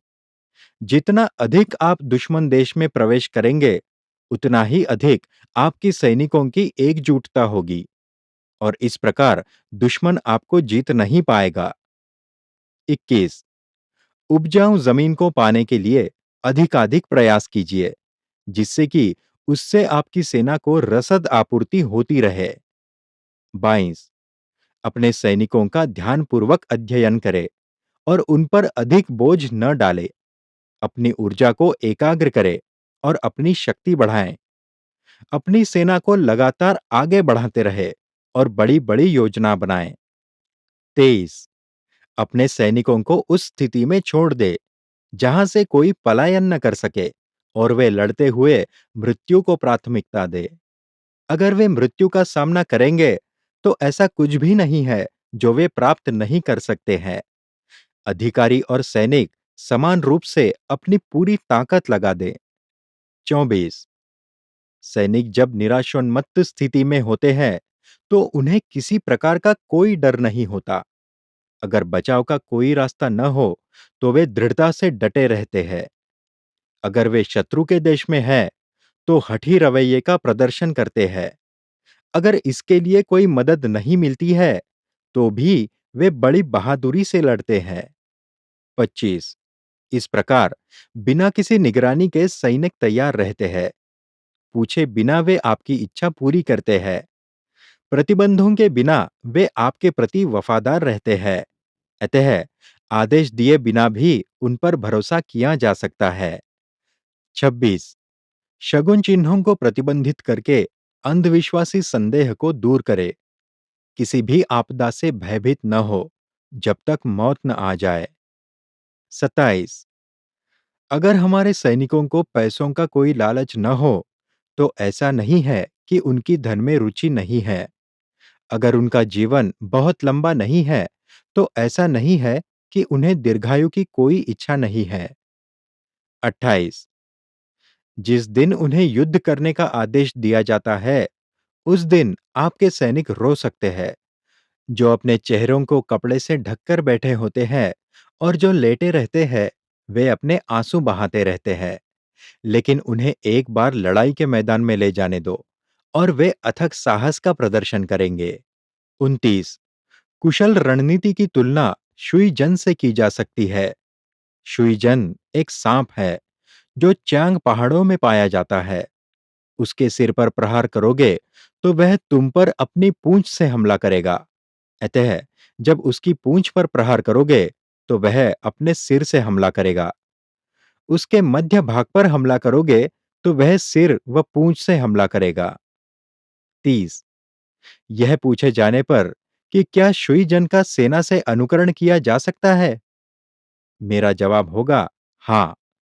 चूंकि वू और यूं के लोग एक दूसरे के शत्रु हैं, फिर भी अगर वे एक ही नाव में नदी को पार कर रहे हैं और तूफान में फंस गए हैं, तो वे एक दूसरे की सहायता के लिए ऐसे आएंगे जैसे बायां हाथ दाएं हाथ की मदद करता है।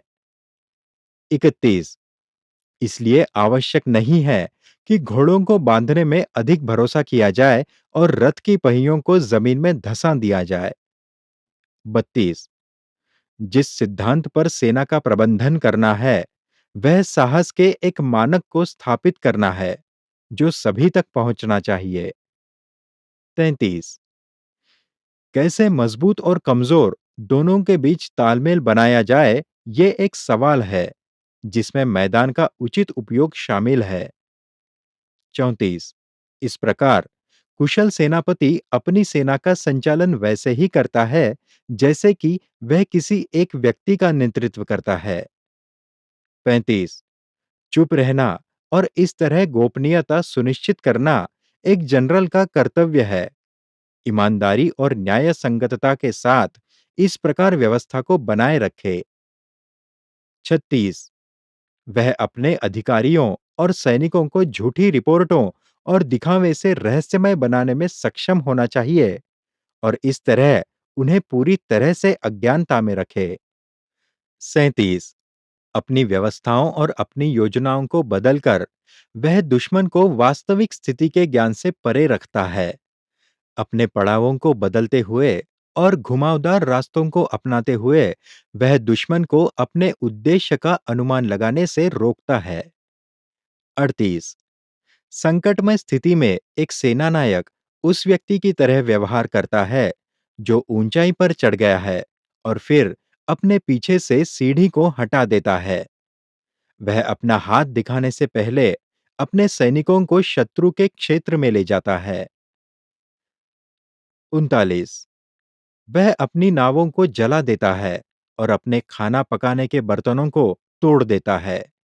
भेड़ बकरियों के झुंड को चराने वाले चरवाहे की तरह वह अपने आदमियों के साथ इस तरह चलता फिरता है और किसी को पता नहीं होता कि वह कहां जा रहा है। 40। अपने सैनिकों को संगठित करना और उन्हें खतरे से बाहर निकालना, इसे सेना नायक का वास्तविक कर्तव्य कहा जा सकता है। 41। विभिन्न मापदंड जो 9 प्रकार के मैदानों के अनुकूल हो, आक्रामक या रक्षात्मक रणनीति की सुविधा और मानव प्रकृति के मौलिक नियम, ये ऐसी चीजें हैं जिनका अध्ययन सबसे अधिक होना चाहिए। 42। शत्रु के क्षेत्र पर हमला करते समय इस सामान्य सिद्धांत का अध्ययन रखना चाहिए कि गहराई से हमला करने से सामंजस्य बनता है, लेकिन एक छोटे रास्ते का चुनाव करने का मतलब बिखराव है।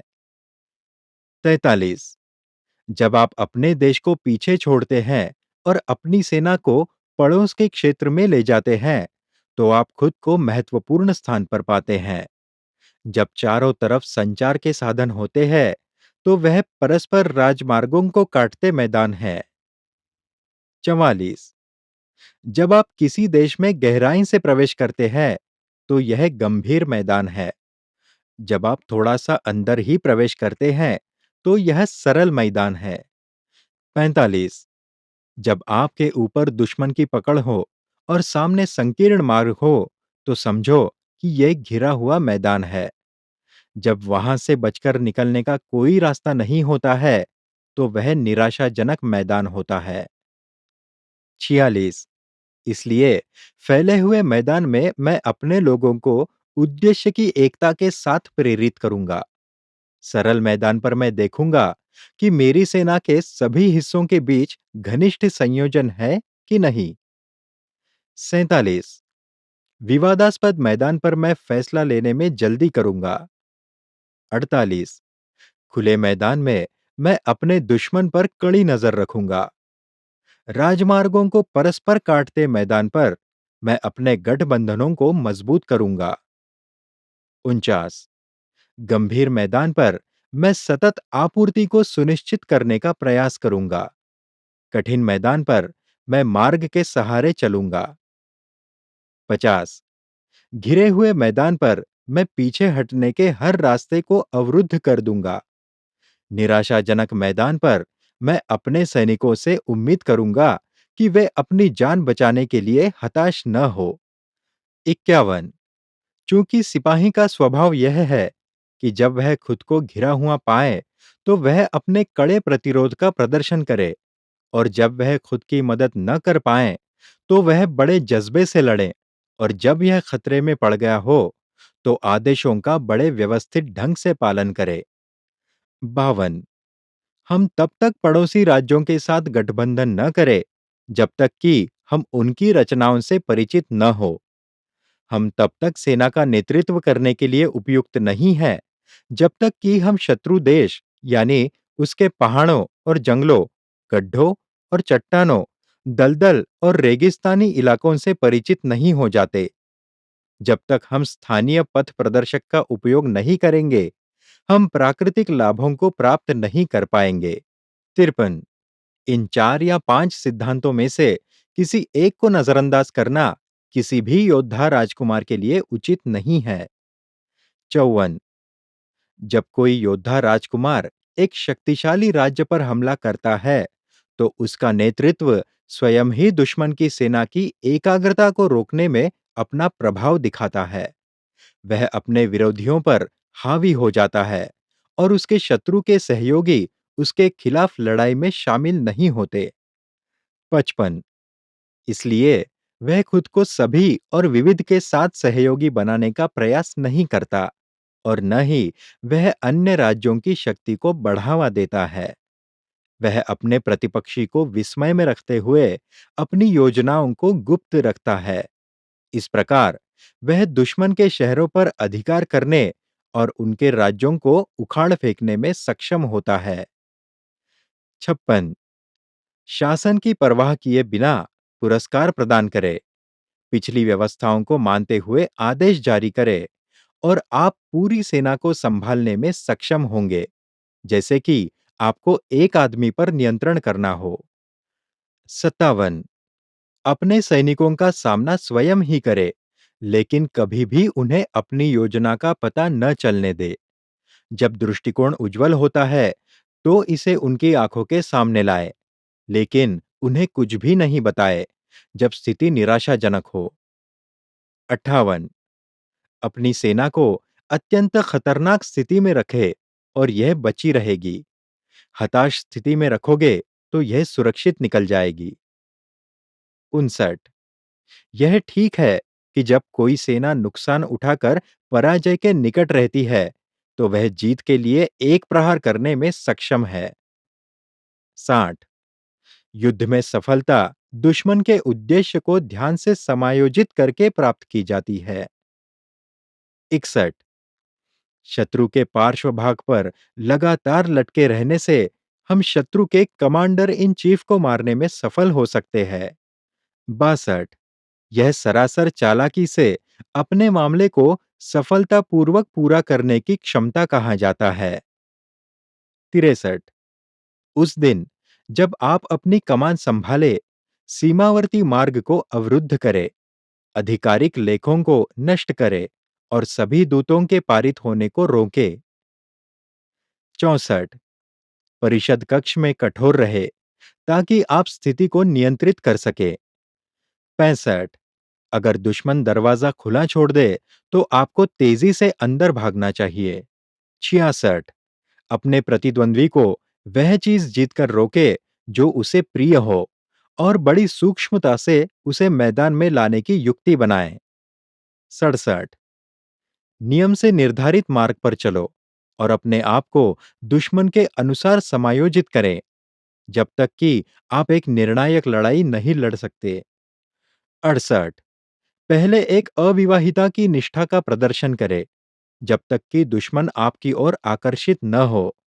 इसके बाद किसी खरगोश की तरह शीघ्रता का अनुसरण करें और इससे दुश्मन को आपका विरोध करने में बहुत देर हो जाएगी। आग द्वारा आक्रमण। 1, सुन ने कहा, आग से हमला करने के 5 तरीके हैं। पहला, सैनिकों को उनके शिविर में जलाना। दूसरा, भंडार गृहों को जलाना। तीसरा, सामान ढोने वाली गाड़ियों को जलाना।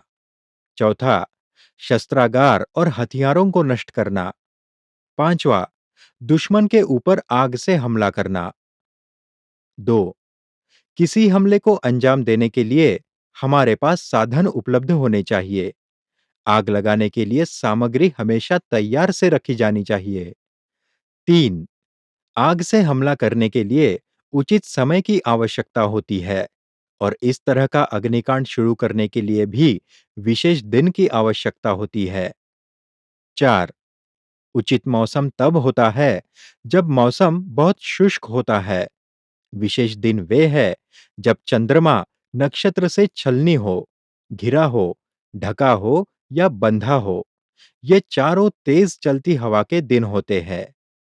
5, आग से हमला करते समय 5 संभावित परिस्थितियों के लिए तैयार रहना चाहिए। 1, जब दुश्मन के शिविर के अंदर आग लग जाती है तो बिना किसी शोरगुल के प्रतिक्रिया करें। 2, अगर आग भड़क जाए लेकिन दुश्मन के सैनिक शांत हो तो कुछ समय के लिए रुके और हमला न करे। 3, जब आग की लपटें ऊंचाई पर पहुंच गई हो तो तब हमला कर दो। अगर यह संभव न हो तो आप जहां हैं वहीं रहें। 4, अगर बाहर से आग द्वारा हमला करना संभव है तो उसे अंदर भड़काने के लिए इंतजार न करे, लेकिन अनुकूल समय पर अपना हमला करे। 5, जब आप आग लगा चुके हो तो उधर खड़े हो जिधर से हवा आ रही हो। हमला कभी भी किसी ओट से न करे। 6, दिन में चलने वाली हवा लंबे समय तक चलती है, लेकिन रात के समय हवा हल्की हो जाती है। 7, हर सेना को आग से जुड़े इन 5 घटनाक्रमों के बारे में पता होना चाहिए। उचित दिनों के लिए तारों की गणना करने के साथ निगरानी रखनी चाहिए। 8, इसलिए जो लोग हमले के लिए सहायता के रूप में आग का उपयोग करते हैं, वे बुद्धिमत्ता दिखाते हैं। जो लोग हमले के लिए सहायता के रूप में पानी का उपयोग करते हैं, वे शक्ति का परिग्रहण प्राप्त करते हैं। 9, पानी की सहायता से दुश्मन को रोका जा सकता है, लेकिन उसके सभी सामानों को नहीं लूटा जाता है। 10, वह व्यक्ति दुर्भाग्यशाली होता है जो अपनी लड़ाई बिना उद्देश्य की भावना के जीतने की कोशिश करता है और अपने हमलों में सफल होना चाहता है, जिसका परिणाम समय की बर्बादी और ठहराव होता है। 11, इसलिए कहावत है, प्रबुद्ध शासक अपनी योजनाओं को अच्छी तरह से आगे बढ़ाता है, कुशल सेना नायक उसके साधनों को आगे बढ़ाता है। 12, जब तक आपको कोई लाभ न दिखाई दे तब तक आगे न बढ़े, अपने सैनिकों का तब तक इस्तेमाल न करे जब तक कुछ लाभ प्राप्त न हो, तब तक नहीं लड़े जब तक स्थिति गंभीर न हो। 13 किसी भी शासक को केवल अपने रोष को शांत करने के लिए अपनी सेना को मैदान में नहीं ले जाना चाहिए। किसी भी सेना नायक को केवल अपनी चिढ़ मिटाने के लिए नहीं लड़ना चाहिए। 14 अगर यह आपके लाभ के लिए है तो आगे बढ़ें, अगर नहीं तो आप जहां हैं वही रहें। 15 समय के साथ गुस्सा खुशी में बदल सकता है और चिढ़ को संतुष्टि से समाप्त किया जा सकता है। 16 लेकिन जो राज्य एक बार नष्ट हो चुका है, वह फिर कभी अस्तित्व में नहीं आ सकता, न ही मृतकों को जीवन में वापस लाया जा सकता है।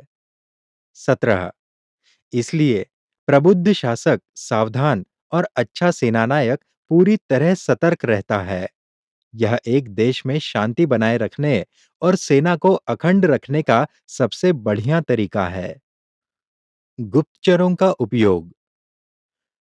1 सुनजू ने कहा, हजारों आदमियों को जमा करके उन्हें लंबी दूरी तय कराना लोगों की भारी क्षति है और राज्य के संसाधनों की निकासी का कारण बनता है। दैनिक खर्च 1000 औंस चांदी के बराबर होता है। इससे देश और विदेश में हंगामा होता है और राजमार्गों पर बड़ी संख्या में लोग मारे जाते हैं। हजारों परिवार श्रमिक के रूप में भारी नुकसान उठाते हैं। 2 शत्रुतापूर्ण सेनाएं एक दूसरे का सामना लंबे समय तक कर सकती हैं, जो कि जीतने के लिए एक ही दिन में तय किया जा सकता है। ऐसा इसलिए किया जाता है ताकि शत्रु की स्थिति से अनभिज्ञता बनी रहे, क्योंकि कोई उचित जानकारी हासिल करने के लिए 100 औंस चांदी का परिव्यय करने से डरता है। 3 जो इस प्रकार कार्य करता है, वह लोगों का नायक नहीं होता है, ना ही वर्तमान उसके शासन के लिए उसकी सहायता करता है और ना ही जीत का कोई स्वामी होता है। 4 इस प्रकार जो बुद्धिमान शासन और अच्छे शासक को चलाने और जीतने के लिए और सामान्य पुरुषों की पहुंच से परे चीजों को प्राप्त करने में सक्षम बनता है, वह पूर्व ज्ञान है। 5 अब इस पूर्व ज्ञान को भावनाओं से दूर नहीं किया जा सकता है। इसे ना तो अनुभव से प्राप्त किया जा सकता है और ना ही किसी भी प्रकार की कटौती की गणना से। 6 दुश्मन के प्रबंधन का ज्ञान केवल अन्य लोगों से प्राप्त किया जा सकता है। 7 इसलिए जासूसों के उपयोग के 5 वर्ग हैं। 1 स्थानीय गुप्तचर। 2 आंतरिक गुप्तचर। 3 परिवर्तित गुप्तचर। 4 झूठे गुप्तचर। 5 सक्रिय गुप्तचर। 8 जब ये 5 प्रकार के गुप्तचर काम पर होते हैं, तो कोई भी गुप्त तंत्र को नहीं भेद सकता है। इसे दैवीय धाराओं का उपयोग कहा जाता है। यह शासक का सबसे कीमती संकाय है। 9 स्थानीय गुप्तचर होने का मतलब है कि शहर के निवासियों की सेवाएं लेना। 10 आंतरिक गुप्तचर दुश्मन के वह अधिकारी होते हैं जिनका उपयोग हमारे द्वारा किया जाता है। 11 परिवर्तित गुप्तचर वह होते हैं जो दुश्मन के गुप्तचरों को नियंत्रित रखते हैं और उन्हें अपने उद्देश्यों के लिए इस्तेमाल करते हैं। 12 झूठे जासूस वह होते हैं जो धोखे से अपने उद्देश्यों को पूरा करने के लिए कुछ चीजें खुले तौर पर अंजाम देते हैं और हमारे गुप्तचरों को उनके बारे में जानने के लिए मना लेते हैं और फिर दुश्मन को रिपोर्ट देते हैं। 13 सक्रिय गुप्तचर वह होते हैं जो दुश्मन के शिविर से समाचार लाते हैं। 14 इसलिए यह कि केवल गुप्तचरों को छोड़कर किसी से भी पूरी सेना में अंतरंग संबंध बनाने चाहिए। किसी को भी अधिक उदारता से पुरस्कृत नहीं किया जाना चाहिए और न ही किसी अन्य कार्य में अधिक से अधिक गोपनीयता को बनाए रखा जाना चाहिए। 15 जासूसों को एक निश्चित सहज शिथिलता के बिना उपयोगी रूप से नियोजित नहीं किया जा सकता है। 16 परोपकार और ईमानदारी के बिना उन्हें ठीक से प्रबंधित नहीं किया जा सकता है। 17 मन की सूक्ष्म सरलता के बिना कोई भी उनकी रिपोर्ट की सच्चाई के बारे में निश्चित नहीं हो सकता है। 18 सूक्ष्म बनो, सूक्ष्म रहो और हर तरह के कार्य में अपने गुप्तचरों का उपयोग करें। 19 अगर समय से पहले कोई गुप्त सूचना गुप्तचर द्वारा खोल दी जाए, तो उसे उस आदमी के साथ मौत के घाट उतार देना चाहिए, जिसे रहस्य बताया गया था। 20 चाहे लक्ष्य किसी सेना को कुचलने का हो, किसी शहर को उड़ाने का हो या किसी व्यक्ति की हत्या करने का, शुरुआत करने के लिए जरूरी है कि शत्रु परिचारकों, सहायक ठिकानों, द्वारपालकों और सेना नायकों के संतरियों की उचित जानकारी हो। इनका पता लगाने के लिए हमारे गुप्तचर पूर्ण रूप से सक्षम होने चाहिए।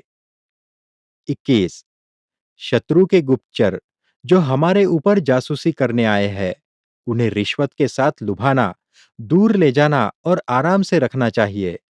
इस प्रकार वे परिवर्तित जासूस बन जाएंगे और हमारी सेवा के लिए उपलब्ध होंगे।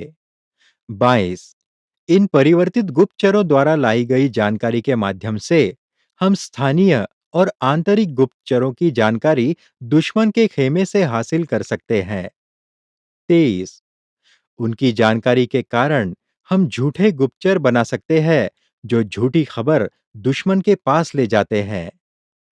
24 अंत में उनकी जानकारी के अनुसार सक्रिय जासूसी का उपयोग नियत अवसरों पर किया जा सकता है। 25 जासूसी का अंतिम लक्ष्य सभी 5 किस्मों से दुश्मन की जानकारी हासिल करना है, और यह जानकारी सबसे पहले परिवर्तित गुप्तचर से प्राप्त की जा सकती है। इसलिए यह आवश्यक है कि परिवर्तित जासूस के साथ अत्यंत उदारता से व्यवहार किया जाए। 26 प्राचीन समय में यीन वंश का उदय आईची के कारण हुआ था, जिसने हसिया शासन के अंतर्गत सेवा की थी। इसी तरह चाउ वंश का उदय लू या के कारण हुआ था, जिसने यीन के अंतर्गत कार्य किया था। 27 इस प्रकार यह केवल प्रबुद्ध शासक और बुद्धिमान जनरल है, जो जासूसी के उद्देश्यों के लिए सेना की सर्वोच्च बुद्धि का उपयोग करेगा, और इस तरह वह महान परिणाम प्राप्त करेगा। गुप्तचर सबसे महत्वपूर्ण तथ्यों को सींचने के औजार होते हैं, क्योंकि उन पर सेना की कामयाबी से आगे बढ़ने की क्षमता निर्भर करती है। आर्ट ऑफ वॉर अर्थात युद्ध की कला किसी भी राष्ट्र के लिए अत्यंत महत्वपूर्ण है। इससे जीवन और मृत्यु का निर्धारण होता है। यह एक ऐसा मार्ग है जहां या तो सुरक्षा है या फिर विनाश। अतः यह एक ऐसा गहनतम विषय है जिसकी किसी भी कारणवश उपेक्षा नहीं की जा सकती है। आर्ट ऑफ वॉर एक अमर कृति है, जिसका पूर्वी एशिया की संस्कृति एवं इतिहास में विशेष स्थान है। युद्ध और सैन्य रणनीति के दर्शन और राजनीति पर आधारित यह प्राचीन चीनी ग्रंथ ईस्वी सन पूर्व छठी शताब्दी के एक सुप्रसिद्ध योद्धा दार्शनिक सुन जू द्वारा लिखा गया। सुन जू का दर्शन आज भी नेताओं और रणनीतिकारों के लिए उतना ही प्रासंगिक है, जितना कि प्राचीन काल में शासकों और सैन्य जनरलों के लिए था। 13 अध्यायों में प्रस्तुत यह पुस्तक आर्ट ऑफ वॉर हर उस व्यक्ति को अवश्य पढ़नी चाहिए, जो प्रतिस्पर्धी वातावरण में काम करता है या जो युद्ध, रणनीति या चीनी इतिहास में रुचि रखता है।